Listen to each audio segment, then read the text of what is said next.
Hello students, welcome to our channel. Okay, आज हम लोग स्टार्ट करने वाले हैं अपना दूसरा चैप्टर जो कि है रिलेशन एंड फंक्शन।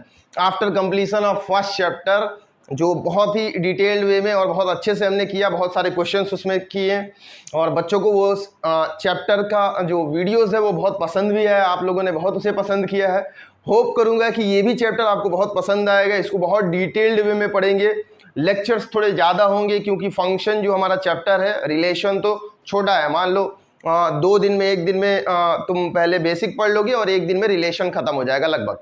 लेकिन फंक्शन जो है वो लेंदी चैप्टर है, उसमें बहुत ग्राफ्स के बारे में पढ़ना है हमें, तो वो it will take some time. ठीक है, तो उसको कंप्लीट होने में टाइम लगेगा। हैव पेशेंस, आराम से डेली एक एक लेक्चर करो और कंप्लीट हो जाएगा। अच्छा, कोर्स का टेंशन नहीं लेना। कोर्स अगर स्टार्ट हुआ है तो कोर्स कंप्लीट किया जाएगा, टाइम से कंप्लीट होगा। इवन एग्जाम से पहले कुछ टाइम बचा भी रहेगा और आराम से आपको रिवीजन भी कराया जाएगा। ठीक है, तो आज हम लोग क्या स्टार्ट करने वाले हैं, रिलेशन।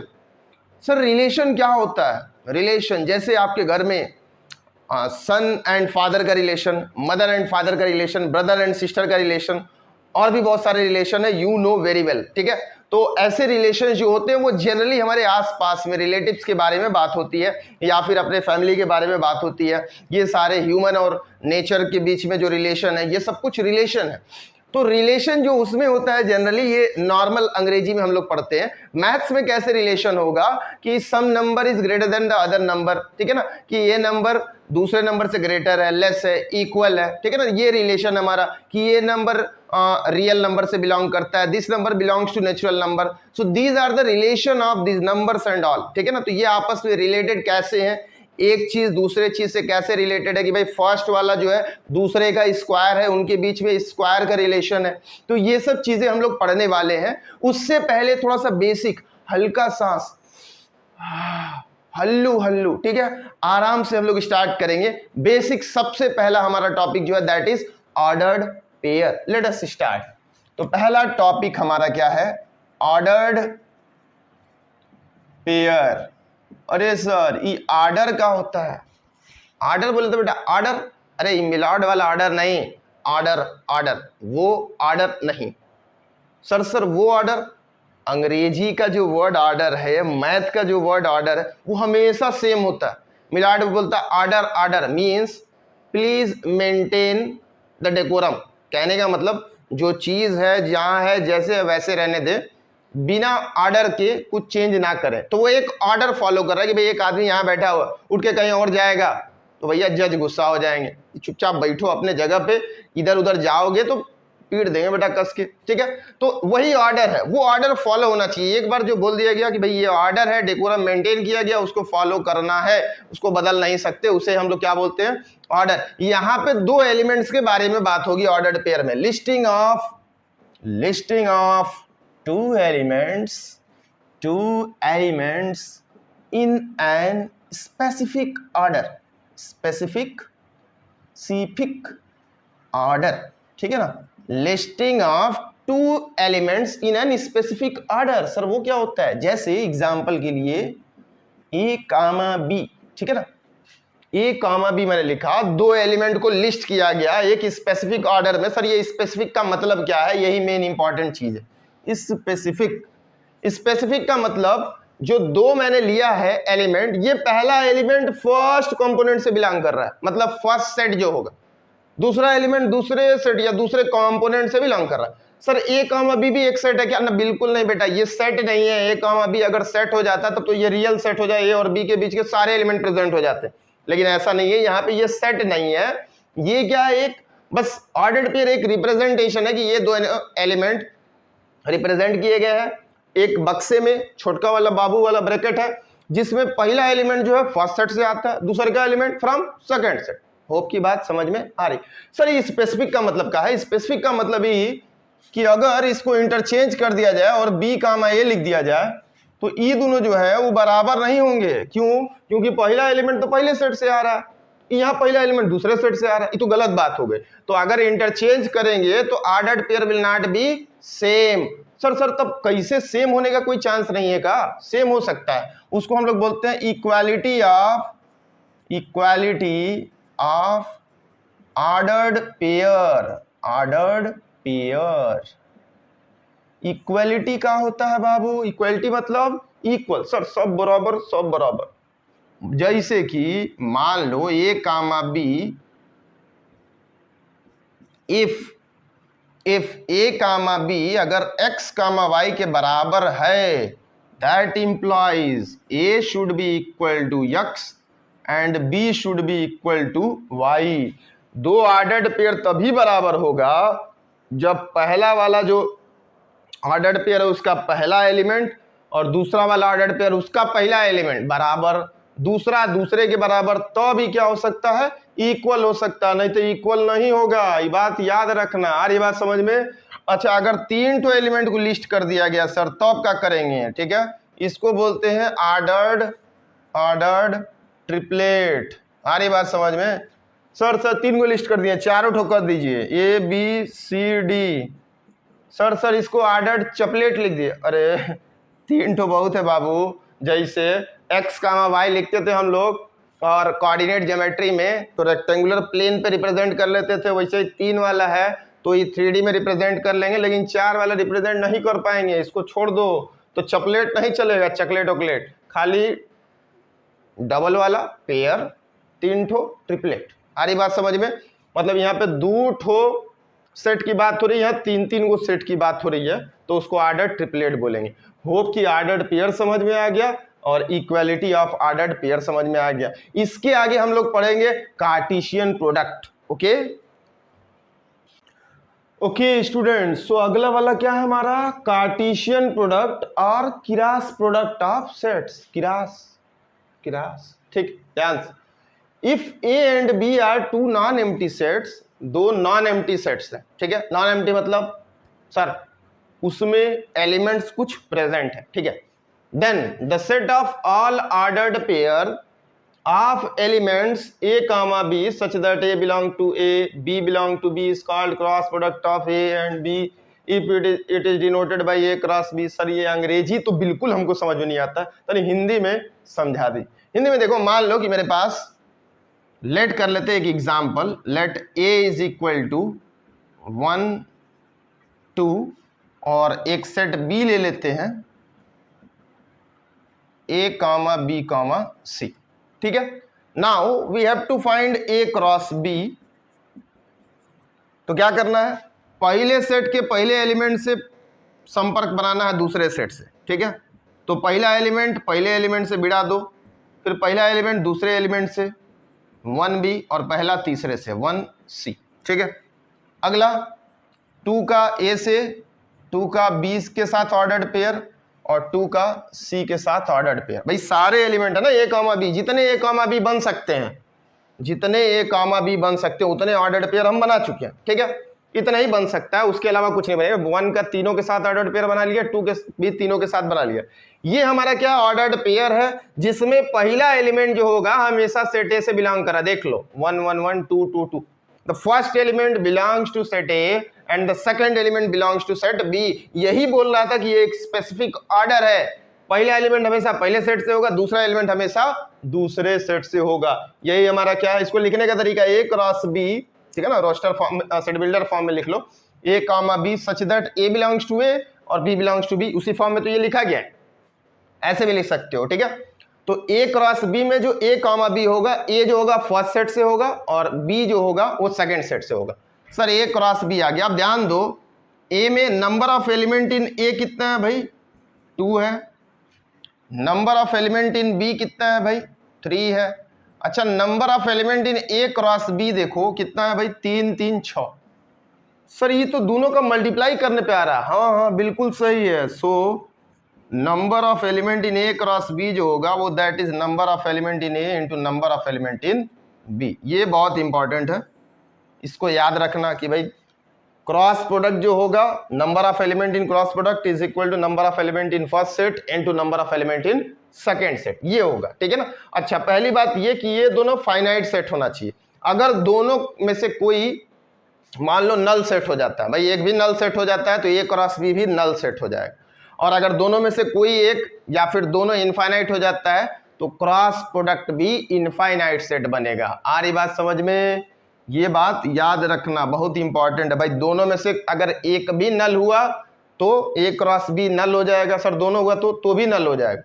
अगर दोनों में से कोई एक इनफाइनाइट हो गया या दोनों इनफाइनाइट हो गया तो क्रॉस प्रोडक्ट भी कितना हो जाएगा, इनफाइनाइट हो जाएगा। अच्छा एक चीज और देखो, ए क्रॉस बी तो निकाल लिए, बी क्रॉस ए निकालते हैं। बी क्रॉस ए मतलब बी के सारे एलिमेंट का पहले से संपर्क करा देते हैं। तो ए 1 से, ए का 2 से संपर्क, फिर बी का 1 के साथ ऑर्डर्ड पेयर, बी का 2 के साथ ऑर्डर्ड पेयर, फिर सी जो है 1 के साथ बनाए ऑर्डर्ड पेयर और सी 2 के साथ बनाए। ठीक है ना, सब लोग अपना अपना ऑर्डर्ड पेयर बना लिए। अब ध्यान से देखो, ये दोनों इक्वल है क्या भाई? फर्स्ट सेट का फर्स्ट एलिमेंट 1 है, यहाँ पे फर्स्ट सेट का फर्स्ट एलिमेंट ए है, बराबर है क्या? नहीं बराबर है। So therefore A cross B is not equal to B cross A. ठीक है, ए क्रॉस बी और बी क्रॉस ए आपस में बराबर नहीं है। लेकिन एक चीज ध्यान देना है कि भाई जो नंबर ऑफ एलिमेंट आए हैं, number of element in B cross A वो कितना है भाई? 6 है। और जो किसके बराबर है? Number of element in A cross B के। तो यहाँ पे इसको एक और ऐड कर लेना कि बी क्रॉस ए में भी जो नंबर ऑफ एलिमेंट होंगे वो सेम ही होंगे। और ये बात समझ में, नोट पॉइंट करके ये वाला इफ सेट ए और बी और both A and B are empty sets, then A cross B is equal to null set. If set A or B or A and B are infinite sets, then A cross B भी जो होगा वो infinite set बनेगा। ठीक है ना, infinite set मतलब minus infinity से लेके plus infinite. A cross B will be infinite set.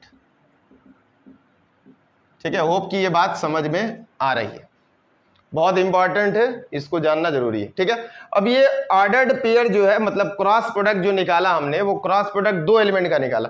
ऐसे ही 3 एलिमेंट का भी निकाला जा सकता है। सर 3 एलिमेंट का कैसे निकाला जा सकता है? उससे पहले कुछ चीजें और जाननी है कि क्रॉस प्रोडक्ट को जो है तो हम लोग मैपिंग से भी समझ सकते हैं। जैसे ए मेरा है, इसमें 1 2 एलिमेंट है, सेट बी है ए बी सी, तो ए क्रॉस बी जो किए हैं वो 1 से 1 ए को रिलेट किए हैं 1 से बी के साथ, 1 से सी, फिर 2A 2B 2C, मतलब सबसे जो है जितना एलिमेंट है उसको त्रिशूल मार दो भाई। जितना आदमी दिख रहा है सामने, सेट ए का सारे एलिमेंट से सबको त्रिशूल मार देना है। ठीक है, तो त्रिशूल सबको जाके लगना चाहिए, तो भाई सब में जाके लग रहा है, सबके साथ ऑर्डर्ड पेयर बना ले रहा है। ठीक है, तो ये तरीका है। इसको ग्राफिकली भी रिप्रेजेंट करते हैं, जैसे x, y रिप्रेजेंट करते थे 1 2 3 4 5 1 2 3 ऐसा है। ठीक है ना, मान लो x A B C ऐसा मान लिया है, पहला सेट ये मान लिया A B C और ये 1 2 3 4, तो एक तो पहला 1A आया है तो एक पॉइंट ये आ जाएगा ऐसा।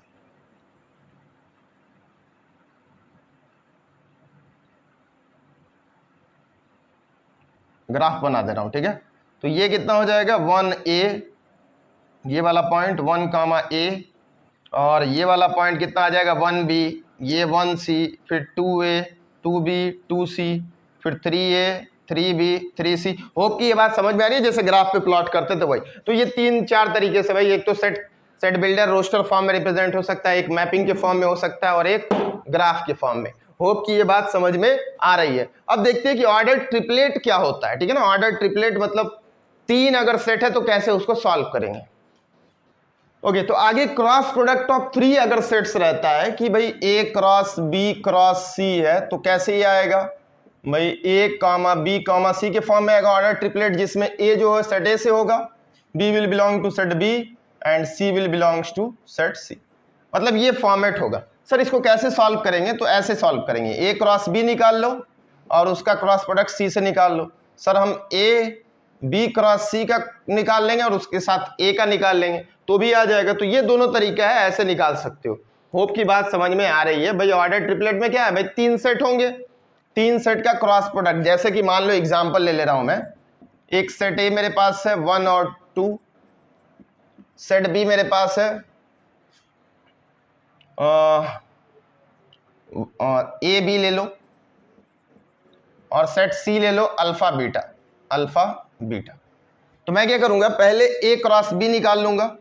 सर मुझे बी क्रॉस सी निकालना, तुम्हारी मर्जी है, निकाल लो। ए क्रॉस बी निकालोगे तो 1A 1B 2A 2B हो जाएगा, ठीक है। और ए क्रॉस बी का क्रॉस अब किससे करना है, सी से, मतलब 1A 1B 2A 2B, ये जो सेट आया है इस सेट का cross product alpha comma beta वाले सेट से करना भाई। तो पहला वाले का पहले से, तो ये कितना बनेगा 1A कामा अल्फा 1A कामा बीटा 1B कामा अल्फा 1B कामा बीटा, फिर 2A कामा अल्फा 2A कामा बीटा, और फिर 2B कामा अल्फा और 2B कामा बीटा। होप कि ये बात समझ में आ गई होगी, ठीक है। तो ये फॉर्म बनेगा, ये ऑर्डर ट्रिपलेट है, ठीक है। तो ऐसे ट्रिपलेट का हम लोग सॉल्व कर सकते हैं। बाकी सब चीज़ें सेम कि भाई एक भी कोई इनफाइनाइट हो जाएगा तो क्रॉस प्रोडक्ट इनफाइनाइट हो जाएगा। अगर एक भी एम्प्टी सेट हो गया तो पूरा क्रॉस प्रोडक्ट एम्प्टी हो जाएगा। A cross B cross C will be equal to number of element in A into number of element in B into number of element in C. ये same है सब कुछ, ठीक है। आ रही बात समझ में? तो अगर ये समझ में आया तो इस पे कुछ क्वेश्चंस करेंगे, ठीक है। Let us start the questions. Okay students, ये दो क्वेश्चन बोर्ड पे लिखे हैं। इसको सॉल्व करने से पहले एक नोट पॉइंट जरूर ऐड कर लेना। नोट पॉइंट क्या है सर, मैं यहां पे लिख दे रहा हूं। नोट पॉइंट वेरी इंपॉर्टेंट, पहला जो बताया था मैंने कि if number of element in A जो है नल सेट है, मतलब 5 है, 0 है नंबर ऑफ एलिमेंट इन, और बी भी कितना है भाई, नल सेट है 5, ठीक है। तो ए क्रॉस बी भी कितना आएगा भाई, नल सेट है, ठीक है ना। तो कुछ एलिमेंट नहीं आएगा, बात समझ में आ रही है। दूसरा पॉइंट ये है कि if A and B are non empty sets, non empty, and number of element in A cross B अगर n है, ठीक है ना, ए इंटरसेक्शन बी अगर क्या है, n है, ठीक है। ए इंटरसेक्शन बी हमारे पास नंबर जो एलिमेंट है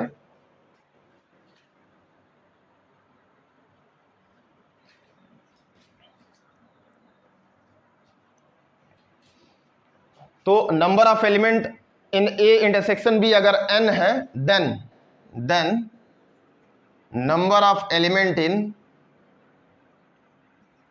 A cross B intersection B cross A जो होगा वो n स्क्वायर हो जाएगा। भाई ए इंटरसेक्शन बी में n आ रहा है तो इसको अगर सॉल्व करेंगे तो ए इंटरसेक्शन बी और बी इंटरसेक्शन ए आएगा। जो ए इंटरसेक्शन बी में जितना एलिमेंट आएगा बी इंटरसेक्शन ए में उतना ही एलिमेंट आएगा, n into n that will B n square. तो ये नोट पॉइंट याद रखना है, ठीक है।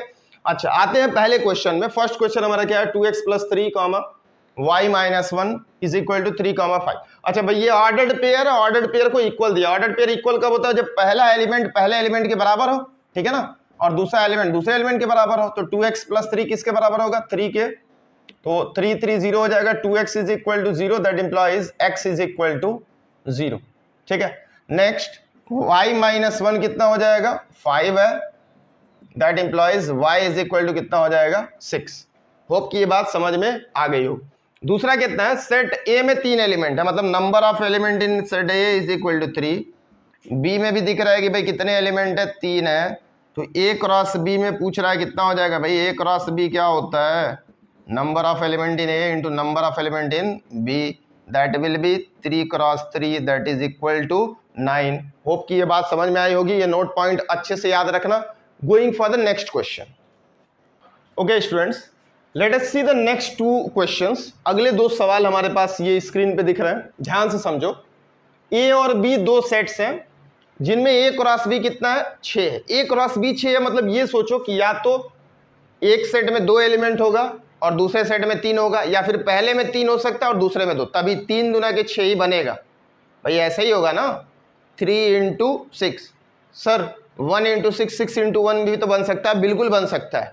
तो या तो 2 3 बनेगा, 3 2 बनेगा, या 1 6 या 6 1, ये फॉर्म होगा। लेकिन चेक करते हैं, if 3 elements of A cross B जो है वो दिया हुआ है ऐसा, ए क्रॉस बी और बी क्रॉस ए निकालना। भाई 1 जो है 1, 2, 3 ये सारे किससे बिलोंग कर रहे हैं भाई? सेट ए से बिलोंग कर रहे हैं भाई। पहला एलिमेंट है, पहला एलिमेंट हमेशा सेट ए से बिलोंग करता है। वैसे ही 2, 3, 3 तो 2, 3 बिलोंग्स टू सेट बी। बात समझ में आ रही है? सॉरी ऐसा मत लिखो, 1, 2, 3 ये तीनों क्या है? सेट ए से बिलोंग कर रहा है। और 2, 3 किससे बिलोंग कर रहा है भाई? सेट बी से बिलोंग कर रहा है भाई। ये दोनों एलिमेंट सेट बी में है और ये दोनों एलिमेंट सेट ए में है। अब ध्यान से देखो, अगर ऐसे ही दिख रहा है कि 3 ए में है और 2 बी में है तो सीधा तो हमको मिल ही गया कि भाई ए क्रॉस बी 6 हो जा रहा है। मतलब ए में यही एलिमेंट प्रेजेंट है और बी में ये एलिमेंट प्रेजेंट है। मतलब सेट ए कितना दिया हुआ है? 1, 2, 3 और सेट बी कितना दिया हुआ है? 2, 3। भाई ऐसा ही काउंटिंग पूरी हो गई ना कि 3 इसमें है 2 इसमें है। ऑर्डर्ड पेयर से हमको पता चल गया कि पहले सेट का एलिमेंट है, ये दूसरे सेट का एलिमेंट है। मैंने देखा 3 ऐसे ही मिल गया, 2 ऐसे ही, 3 दूना के 6 हो जा रहा। मतलब यही एलिमेंट रहे होंगे। तो ए क्रॉस बी निकालेंगे, कितना आएगा भाई? 1, 2, 1, 3, 2, 2, 2, 3, 3, 2, 3, 3। बी क्रॉस ए निकाल लो, बी क्रॉस ए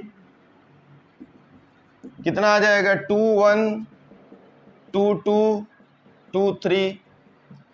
उसके बाद 3, 1, 3, 2, 3, 3। होप कि ये बात समझ में आ गई होगी। ए क्रॉस बी और बी क्रॉस ए मैंने निकाल दिया। नेक्स्ट क्वेश्चन क्या बोला कि A and B 2 sets, number of element in B, A में 3 एलिमेंट, बी में 2 एलिमेंट, तो कितने टोटल एलिमेंट कितने हो गए भाई? 3 दूना के 6। अब ए क्रॉस बी निकालना और सेट ए एंड बी निकालना। ठीक है, ए क्रॉस बी तो दिया हुआ है, मतलब ये सब ए क्रॉस बी में बिलोंग कर रहे हैं। ए क्रॉस बी में बिलोंग कर रहे हैं मतलब पहला एलिमेंट जो होगा फर्स्ट सेट से होगा। मतलब ए कामा बी कामा सी जो होगा वो किससे बिलोंग करेगा? सेट ए से। और दूसरा एलिमेंट क्या है? 1, 2, 1 मतलब 1 और 2 किससे बिलोंग करेगा? सेट बी से। यहाँ पे भी देखो 3 पहले मिल गया, 2 दूसरे में, 3 दूना के 6 तो आ ही गया है तुम्हारे पास कि ए क्रॉस बी कितना होगा? 6।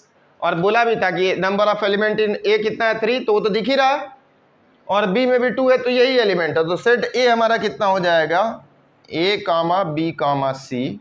और सेट बी कितना हो जाएगा? 1, 2। ध्यान से भाई, ए में बोला था 3 एलिमेंट, मैंने जब ऑर्डर्ड पेयर देखा तो 3 अलग अलग एलिमेंट पहले ही मिल चुके हैं। और कुछ मैंने सोचा कि ये तो बिलोंग कर रहा है और कुछ बिलोंग करेगा क्या? बी भी निकाला तो 1 और 2 आ गया। तो पहले देखा कि 3 और 2 तो 3 दूना के 6 तो ऐसे ही हो जा रहा है। 3 तो ऐसे ही मिल गया, 2 ऐसे ही मिल गया। तो भाई यही मतलब सेट ए के एलिमेंट है। आ रही बात समझ में? और सेट बी के। तो this is our answer. Going for next set of questions. Okay students, let us see the next set of questions. इसको देखने से पहले, क्योंकि ये आज के लास्ट क्वेश्चंस हैं, इसके बाद ये सेशन खत्म हो जाएगा और नेक्स्ट सेशन में हम लोग रिलेशन स्टार्ट करेंगे। अगर आप लोगों को ये वीडियोस अच्छी लग रही हैं तो होप, उम्मीद भी मैं करता हूं कि अच्छी लग रही हो, तो कमेंट बॉक्स में लिख के ज़रूर बताइएगा और चैनल को सब्सक्राइब कर लीजिएगा। ठीक है, अगर इससे आपको फ़ायदा हो रहा है तो प्लीज़ इसे दूसरों तक भी शेयर करिएगा ताकि बाकी लोग भी इसका फ़ायदा उठा सकें। ठीक है, होप करूंगा कि बात आपको समझ में आ रही। Okay, let us start.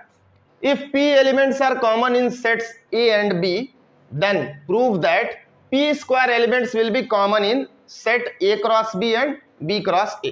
ये तो सेम वही है कि सर अगर a इंटरसेक्शन b में, भाई कॉमन एलिमेंट मतलब क्या बोला है भाई सॉल्यूशन में? कॉमन एलिमेंट का मतलब intersection, means number of element in a intersection b कितना दिया हुआ है? p।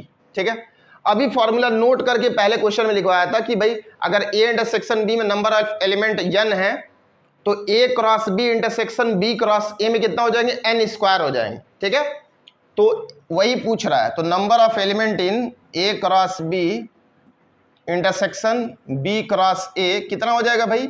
p का स्क्वायर। यही हमारा क्या हो जाएगा? आंसर। सीधा अभी हमने पढ़ा ही है। ठीक है, कि भाई a इसमें p है तो इसमें क्या हो जाएगा? p square. ऐसा क्यों हो रहा है भाई? क्योंकि होल का स्क्वायर हो जाता है। ये इंटरसेक्शन b में जितने एलिमेंट हैं उनका क्या हो जाता है? स्क्वायर, जो कि क्या है? p square. होप की बात समझ में आई। दूसरा देखो, a यूनियन b क्या होता है? पहला a यूनियन b क्या होता है? Number of element in a plus number of element in b minus a intersection b। तो a में कितने एलिमेंट दिए हुए हैं? 7 तो 7 plus 8 minus A intersection B 4, 8 7 15 minus 4 that is 11। तो पहले वाले का आंसर कौन सा है? लास्ट वाला। होप कि ये बात समझ में आए। दूसरा वाला भाई ए क्रॉस बी निकालना है, तो ए क्रॉस बी क्या होता है? Number of element in A into number of element in B. A में 7 है, दूसरे में 8 है, तो कितना हो जाएगा? 56। सो सेकेंड वाले का आंसर कितना है? 56। ठीक है, मैच द फॉलोइंग है। बचपन में ही किरवा को इधर उधर तुम लोग भेज के मिलाते थे, ठीक है, ध्यान देना। थर्ड वाला number of element in A cross B cross A, तो ये सेट ए है, ये सेट बी है, तो कितना हो जाएगा? Number of element in A cross B into number of element in A. A cross B में 4 है, सॉरी ए क्रॉस बी में कितना एलिमेंट है? ए में 7 है और बी में 8 है, तो ए क्रॉस बी में कितना हो जाएगा? 56 यहाँ पे निकालें, ठीक है ना, 56 और ए में 7 है, तो 56 इंटू 7 कर दो, 392 आ जाएगा। सो इसका आंसर एज इट इज यही है, 392। अच्छा, लास्ट वन यही बताया कि भाई स्क्वायर हो जाता है। स्क्वायर तो ए इंटरसेक्शन बी 4 है, तो उसका स्क्वायर हो जाएगा भाई। Number of element in A cross B intersection B cross A जो होगा वो ए इंटरसेक्शन बी का स्क्वायर हो जाएगा, दैट इज 4 का स्क्वायर, दैट इज 16। तो इसका आंसर कितना आने वाला है? 16। सर बच गया जो इसका आंसर हो जाएगा, ठीक है, तो ये हमारा क्या हो जाएगा? 96 आंसर। सर निकाल के बताइए, ठीक है। तो ए यूनियन बी क्या होता है? नंबर ऑफ एलिमेंट इन ए के जगह पे ए क्रॉस बी दिया हुआ है और बी के जगह पे बी क्रॉस ए दिया हुआ है, तो अब ऐसा समझेंगे, इसको ए समझ लेंगे, इसको बी। तो ए यूनियन बी क्या होता है? Number of element in A plus number of element in B और minus number of element in A intersection B. तो number of A cross B में कितना है भाई? 56 आया है, बी क्रॉस ए में भी सेम ही आता है 56, minus A cross B intersection B cross A कितना है? 16 आया आई थिंक, ठीक है। तो ये माइनस कर देना, 96 आ जाएगा। तो ये वाला हमारा आंसर होगा। आ रही बात समझ में? सो होप कि आपने ये सेशन एंजॉय किया है। That's all for today. Thank you and bye bye. Have a nice day.